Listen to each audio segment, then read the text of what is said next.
नमस्कार, आपका फिर से स्वागत है आज के इस कार्यक्रम राम नारायण राम में।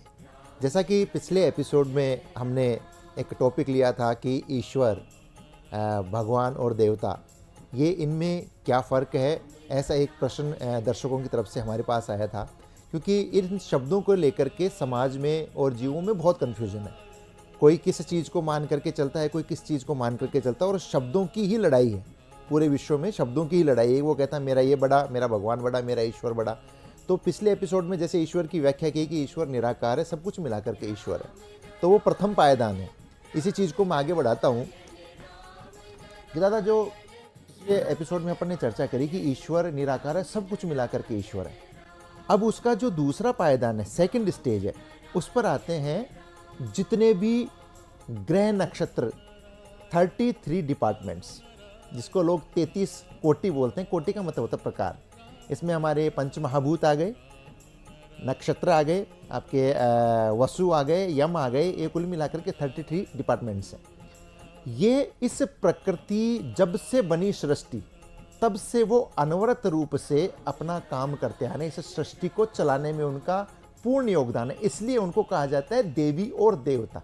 देवी और देवता के बाबा ने बताया कि जो अनवरत रूप से, जब से वो बना है, जब से सृष्टि बनी है, वो जीवों को दे रहा है और आप उसको बदले में कुछ नहीं दे सकते।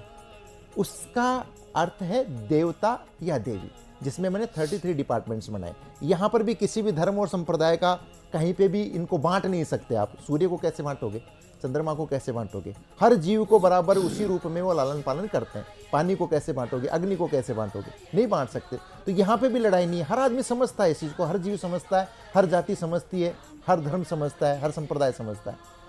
तीसरे पायदान पर आते हैं अवतार, जिनको हम भगवान कहते हैं। अवतार कौन? जिन्होंने जीवों के रूप में जन्म लिया, जीवों में जो श्रेष्ठ हुए, जो प्रीलोडेड थे, महात्मा के रूप में जन्म लिया या परमात्मा के रूप में जन्म लिया, यानी मल्टीपल सोल्स, अनकाउंटेबल सोल्स के साथ, प्रीलोडेड, पूरे ज्ञान के साथ, सृष्टि के तत्वों के साथ जो पैदा हुए, उनको हम हिंदू धर्म में भगवान कहते हैं, मुस्लिम धर्म में उनको पैगंबर कहते हैं, ईसाई धर्म में उनको यीशु कहते हैं, और जो सिख धर्म है, सिख धर्म गुरु परंपरा से चलता है, उनको वो गुरु कहते हैं, गुरु ग्रंथ साहिब, गुरु महाराज कहते हैं। तो ये जितने भी धर्म है चल एक जैसे ही रहे हैं।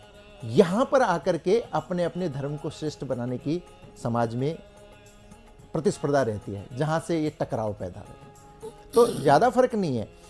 भगवान, पैगंबर, यहाँ पर आकर के आप लोगों को टकराव समाज में मिलता है, जिनको हम भगवान कहते हैं। देवता, जो इससे ऊपर वाली कैटेगरी में 33 डिपार्टमेंट्स हैं, सृष्टि के अंदर जो सब कुछ झूल रहा है, धरती झूल रही है, सूर्य झूल रहा है, नक्षत्र झूल रहे हैं, ग्रह झूल रहे हैं, ये सारे एलिमेंट्स हैं, सृष्टि के एलिमेंट्स, जिनको हम देवता कहते हैं। और सब कुछ मिला करके सृष्टि है, सब कुछ मिला करके ईश्वर है। एक निराकार, दूसरा आकार और तीसरा साकार, जिनको हम भगवान कहते हैं। तो यहाँ आकर के हम लोगों में, हर धर्म में, हर जाति संप्रदाय में प्रतिस्पर्धा होती है, एक दूसरे के ऊपर कटाक्ष होते हैं, और उससे एक वातावरण जो खराब होता है। तो इसलिए मैं समझाना चाहूँगा मेरे दर्शकों को कि ये सिर्फ शब्दों की व्याख्या है। आप किसको पुकार रहे हो? अगर आप अपने अपने धर्म को पुकारो तो बहुत कुछ छूट जाता है। लेकिन जब उस परम आकाश को पुकारते हो, जब उस महाआकाश को पुकारते हो, जब ईश्वर को पुकारते हो किसी भी रूप में, और इसी तरीके से सबने, जैसे किसी ने, हमने ईश्वर नाम दिया, किसी ने अल्लाह नाम दिया, तो बालक ब्रह्मचारी जी महाराज ने जो संतान दल बनाया, तो उन्होंने राम नारायण राम, इस महाकाश का नाम राम नारायण राम हम लोगों को बताया कि जब इसको पुकारते तो आपको किसी भी धर्म की, किसी भी जाति की, किसी भी अन्य संप्रदाय की आवश्यकता नहीं हो, बंधन में नहीं है। कोई भी इसको इस नाम से पुकारेगा, उसको उतना ही प्रतिफल मिलेगा, क्योंकि वो भेदभाव नहीं करता कि मैं किसको रिटर्न दे रहा हूँ। तो ये तीन चीज़ों की व्याख्या मैंने इसमें करी है। दादा, मैं इसके बारे में आपसे कुछ जानना चाहूँगा। और देखिए, आप तो एक शब्द में 100 क्वेश्चन का आंसर मांग लिया। अगर गुरु का बात होगा तो अगर चेला नहीं है तो गुरु कौन है? जी, जब चेला नहीं है तो गुरु किसको कहेगा? और आसमान, आसमान कहाँ नहीं है? आसमान से ऊपर में ही है। आपका हमारा बीच का ये जगह आसमान नहीं है? पूरा आसमान, महाकाश में तो हम लोग घूम रहे हैं। महाकाश में सब कुछ हर जगह में ईश्वर है। जी बिल्कुल, हर जगह में आसमान है जी। और चेला को छोड़ के गुरु नहीं हो सकता, गुरु छोड़ के चेला नहीं हो सकता। जी, जी, गुरु का आवश्यकता क्यों है? हम लोग खुद को मानते नहीं हैं। मैं खुद का गुरु हूँ। क्यों? मेरा विवेक, ईश्वर, आसमान, रामना नाम, हमारा अल्लाह, खुदा, गॉड मेरा अंदर ही दास बन के, विवेक बन के बैठा है। अगर मैं खुद को गुरु मानेंगे, मैं भगवान हूँ, मैं ईश्वर हूँ, मैं अल्लाह का बंदा हूँ, ऐसा सोच आ जाएगा तो सामने थर्ड पार्टी, सेकंड पार्टी का हमको जरूरत क्या है? मतलब आप और हम बीच का दूसरा आदमी का जरूरत क्या? हमारा श्रीवृद्धि करने के लिए, मेंटल डेवलपमेंट करने के लिए, हमारा सोच सिद्धांत कराम करने के लिए थर्ड आदमी की जरूरत क्या है? सब कुछ जो आसमान में है, प्रकृति में है, सब कुछ, हर इंसान, हर जीव, हर पेड़ पौधे, हर अणु परमाणु कण कण में है। जी जी। इसलिए जो खुद को बांटेगा, बांटने से कुछ नहीं मिलेगा। जी। कोई आदमी को काटेगा, आँख को निकाल देगा, कान को निकाल देगा, हाथ निकाल देगा, स्टोमक, हार्ट बीट काट के अलग कर देगा, कोई अस्तित्व नहीं रहेगा। जी जी। सब जोड़ के जब तक एक था, एक लेके जन्म हुआ, एक जब तक है, हार्ट बीट जब चलता है तब हम हैं। तो हम है तो वो है, वो है तो हम है। जब पूर्वपरिक है, गिव एंड टेक है। जी। इसलिए ये काटना बांटना ये ठीक नहीं है, वो ठीक नहीं है। पहले खोद तो कौन है इसको बारे में भागो ना। मैं कौन हूँ, मैं कहाँ से आया, मैं क्यों आया, मेरा धरती में जन्म होने के बाद हमको क्या करना है। आज हमको मत तो है, सबको मालूम है, हमारे सामने तो मत हो रहा है। मेरा पापा का मत हुआ, दादा का मत हुआ, मेरा बेटा का मत हुआ, किसी का बेटी का मत हुआ, मम्मी का मत हुआ। जब हमारा आंखों का सामने 100 साल का अंदर हजारों आदमी मरते हैं गांव में, तो मरना तो सबका निश्चित है, इसको टाल नहीं सकता है। तो हम जब आया है, जाना हमको पड़ेगा, जाने के लिए हमारा मत है। तो हम क्यों आया, हमारा एक्चुअल आने का मकसद क्या है, हमारा सोच क्या है, हमारा टारगेट क्या है, हमारा चिंतन क्या है। फिर पैसा, फिर शादी, बाल बच्चा, किसी को लूटना, किसी को काटना, किसी को फांसी देना, जजमेंट करता है ना जस्टिस लोग, मिनिस्टर लोग किसी को बर्बाद कर देते। ये सब नहीं है।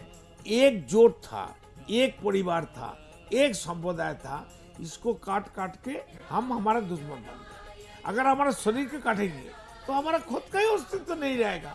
जैसा समाज को काटा है, बांटा है, श्रेणी में, जात पात में, धर्म में, मैनमेड का हर चीज मैनमेड। जो चीज धरती में मैनमेड है, आदमी का बना हुआ कोई भी सिस्टम, चाहे संविधान हो, पॉलिटिकल पार्टी हो, एजुकेशन हो और व्यक्ति मालिकाना हो, ये सब जब तक रहेगा कोई समस्या, कुछ समाधान नहीं हो सकता। किसी बाप का हिम्मत नहीं है, कोई भगवान देवता का हिम्मत नहीं है। मैं खुद का बर्बाद करने के लिए खड़ा है, तो भगवान क्या करेगा, अल्लाह क्या करेगा? बिल्कुल बिल्कुल। कोई इंसान अगर सुसाइड करने जाएगा जी, तो कोई तो रुकता नहीं है। अगर ईश्वर है, अल्लाह है, गॉड है, तो जो सुसाइड करने वाला है उनको रुकता नहीं क्यों? बिल्कुल बिल्कुल। प्रेसिडेंट साहब, ये जो आज आपने इतनी बड़ी जानकारी दी है, तो हम उम्मीद करता हूँ दर्शकों को उनके प्रश्न का उत्तर मिला होगा। देखिए, एक प्रश्न और है आपके लिए, इसको थोड़ा एलोबेट करना चाहूँगा। हाँ बिल्कुल बिल्कुल बिल्कुल। शर्मा जी, आप इसको अपने दृष्टि से एक बार और बताएं। देखो क्या है कि एक होता है प्राइमरी स्कूल का अध्यापक, एक होता है प्रिंसिपल। दादा प्रिंसिपल हमारे, इन्होंने लोअर स्केल पे गया। मैं एक अध्यापक के तौर पे जो आम लोगों को समझ आए, अभी प्रेसिडेंट कह रहा था हम हमारी पूजा करता है। आपने कहा 33 कोटि प्रकार हैं, ठीक है ना। और जिस दिन, मेरा कहना ये है, महागुरु के तत्वों के प्रवचनों सुन करके, कि जिस दिन मैं मेरी पूजा करना चालू कर दूंगा, उस दिन मेरे को किसी पूजा की आवश्यकता नहीं है। अब 33 कोटि वाली बात है। एक बात बताइए, सूरज, चंद्रमा, ग्रह, नक्षत्र, वसु, जो कुछ आपने डिफाइन किए 33 प्रकार के, क्या हमारे अंदर नहीं है? क्या वो सब कुछ हमारे अंदर, सब कुछ हमारे सूर्य नारी नहीं है, चंद्र नारी नहीं है, वसु नहीं है, क्या हमारे अंदर? मनुष्य शरीर खुद एक ब्रह्मांड है। जो कुछ आसमान में है, वो सब कुछ हमारे अंदर में है। सो हम बस, जो तू है वो मेरे अंदर है। तो मेरे को सब कुछ मेरे अंदर है। मैं अपना लेवल उस लेवल पे लेके आऊं, मैं कौन हूँ, कि मैं हूँ क्या, सब कुछ मैं हूँ। आप जो कहना चाह रहे हैं, जो ये जो इतनी जो चर्चा इस पे चल रही है, जो शुरुआत हुई थी इसकी कि निराकार ईश्वर को बताया गया जिसका रूप नहीं है, आकार जो हम जिनको देख सकते हैं, और दोनों मिलकर के जो ये चित्रण चल रहा है जो कि साकार रूप में है, तो ये तीनों चीज़ें हमारे शरीर के अंदर है। निराकार हमारी आत्मा हो गई, जिसको आप जो मन जिसको आप बोलते हैं जी। उसको देख नहीं सकते, जी। और ये जो पार्ट्स जितने काम कर रहे हैं बॉडी में, जितने भी पार्ट्स काम कर रहे हैं, ये सारे आपके देवता स्वरूप है, क्योंकि ये कुछ ना कुछ कर रहे हैं, और ये दोनों मिला करके जो काम कर रहे हैं, दोनों मिला करके जो शरीर का संचालन चलता है, ये साकार रूप है। जो आप चल रहे हो, आपकी सांसें चल रही हैं, जी। तो पूरा ब्रह्मांड है। आकार निराकार को अलग नहीं कर सकता, नहीं, अलग है ही नहीं दादा, अलग नहीं ये है। बातों का बात है। निराकार में दोनों चीजें समाहित हैं। हाँ, निराकार में आकार भी समाहित है और साकार भी समाहित है, क्योंकि दोनों मिलाकर के ही तो ईश्वर है। इसलिए छोटी सी चीज़ है, 33 कोटि देवी देवता, 33 डिपार्टमेंट, हर डिपार्टमेंट की पूजा भी जरूरी है। एक जीवन में संभव नहीं है, नहीं है, नहीं है। एक लाइफ सफिशिएंट नहीं है पूजा करने की। पूजा क्या अरे चीज़ क्यों, है? किस चीज की, पूजा कहाँ है क्या? एक पूजा तो बताओ। किसकी पूजा?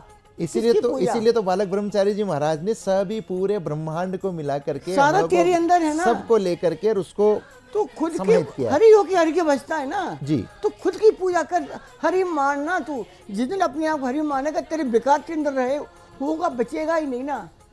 नरेश शर्मा जी, ये जो आप जो बात कर रहे हैं बिल्कुल सही बात है, लेकिन इससे संबंधित प्रश्न भी है लोगों में, क्योंकि जिस दिन इतना ज्ञान किसी आदमी में आ गया, वो कभी गुरु नहीं ढूंढेगा। नहीं, ये जिज्ञासा उन्हीं लोगों की है, क्योंकि आज हम ये चीज़ बताने के लिए ये आगे प्रश्न आएंगे कि ऐसा कौन सा तरीका है, ऐसी कौन सी विधियां हैं जिससे मनुष्य को, ऐसी कौन सी क्लास है जिसको ज्वाइन करने से धीरे धीरे जो आज हम जो बात कर रहे हैं, इतना ज्ञान उनमें संभव नहीं है। हर इंसान के लिए संभव नहीं, क्योंकि सभी का मस्तिष्क अलग है, सभी की सराउंडिंग्स अलग है, तो इसलिए गुरु की आवश्यकता होती है। इसलिए गुरु की आवश्यकता होती है। तो इस पे हम जो आगे जो प्रश्न इस तरीके के आए हैं कि क्या आध्यात्मिक को जिस तरीके से आज हम बोल रहे हैं कि हम खुद की पूजा करने, अंदर सब कुछ ढूंढने, तो उसके तरीके क्या हैं वो आगे हम अगले प्रश्न में करेंगे। जी। पर ये सही बात है कि जिस दिन हम खुद को जान जाते हैं, तो फिर दुनिया में हमें किसी गुरु बनाने की आवश्यकता नहीं, क्योंकि स्वयं हम ब्रह्मांड है। आप बिल्कुल सही कह रहे हैं। ऋषि जी, छोटा सा बात, हम लोग जब जन्म लिया, इंसान हो, पेड़ पौधे हो, कोई भी वस्तु हो, कोई डांस पार्टिकल, गॉड ईश्वर खाना, कुछ भी हो जाओ, अनुपरा बनो, तो उनका अंदर प्राण, चैतन्य, ईश्वर नहीं है? सभी में, सब में है। सभी में प्राण वस्तु छोड़ के कोई वस्तु हो नहीं सकता। नहीं हो सकता। इसलिए हम लोग जब इंसान जन्म लिया, इंसान के लिए, मनुष्यों के लिए धर्म की जरूरत हो गया। अपना पाठ जन्म लेने के बाद आना, हमारा कौन सा धर्म है? ये क्या बकवास, बेवकूफ की बात है। हम धर्म लेके पैदा हुआ, और धर्म जो हमको पैदा किया, धर्म को पैदा किया, हमको सृष्टि किया, वो है विवेक, चैतन्य, आत्मा। वही आसमान है, वही प्रकृति है, वो हमारा आत्मा विवेक बन के, दास बन के बैठा है। फिर बाहर ढूंढने का क्या जरूरत है? खुद को ढूंढो ना, मैं कौन हूँ, कहाँ से आया, क्या लेके जाएंगे। यही तो सबसे अच्छा बात है, यही तो सबको चाहिए। इतना बड़ा बड़ा किताब, बड़ा बड़ा बात की जरूरत क्या है? मैं कौन हूँ, कहाँ से आया, क्यों? इसका पीछे पूरा बैठ के सोचो ना, बोलो ना, मैं कौन हूँ, मैं कौन हूँ, मैं कौन हूँ। वो अंदर से बोलेगा मैं कौन हूँ, वो आंसर देने के लिए तो बैठा है। बिल्कुल बिल्कुल विवेक सही। तो आंसर देने के लिए बैठा है। बिल्कुल। तो विवेक का बात क्यों नहीं सुनेंगे आप? ये एक दादा आपके लिए एक प्रश्न है, क्योंकि इसका जो आंसर है आप ही दे सकते हैं। संतान दल की विचारधारा क्या है? किस चीज पे आधारित है संतान दल?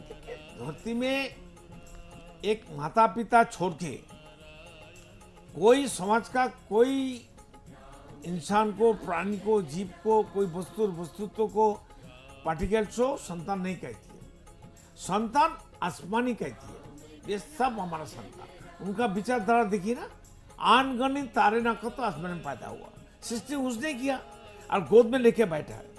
जी। तो आसमान का संतान तारे नक्षत्र हो गया।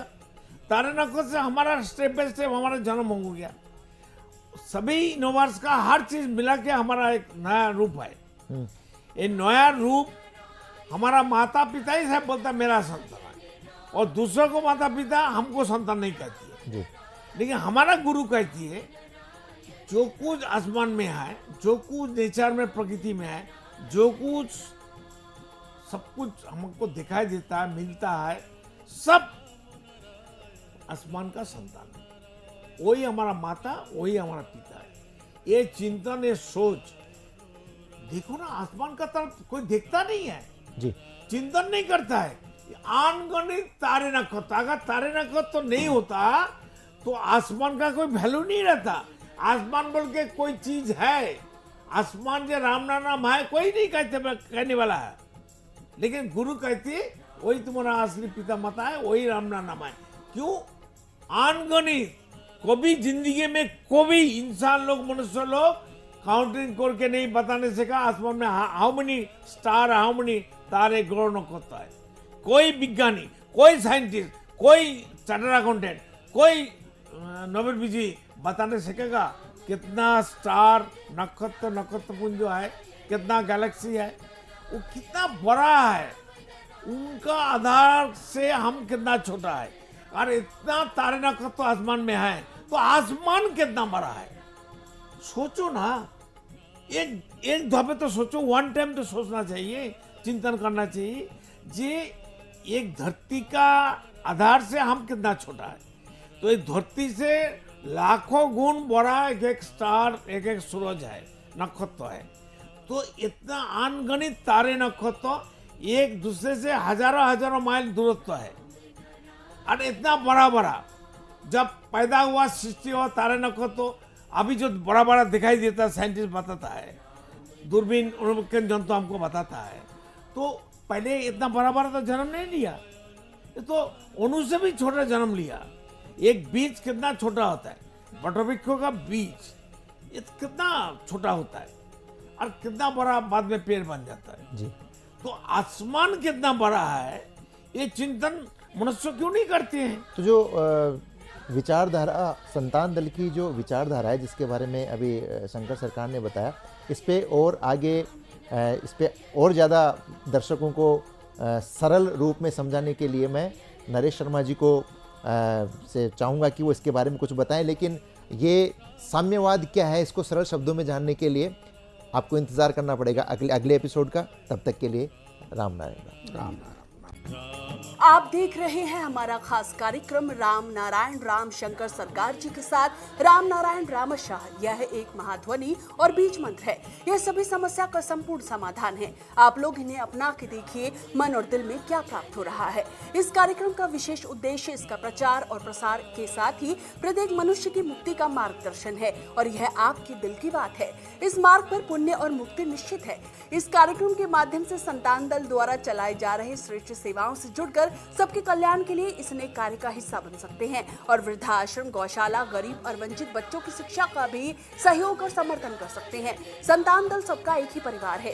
अकाउंट नेम संतान दल, account number 266505000657, IFSC code ICIC 000265। पूरी तरह जानने के लिए आप संस्था के फोन नंबर पर संपर्क कर सकते हैं। Phone number 6291342066, 9836073503। Email ID santandal1960@gmail.com।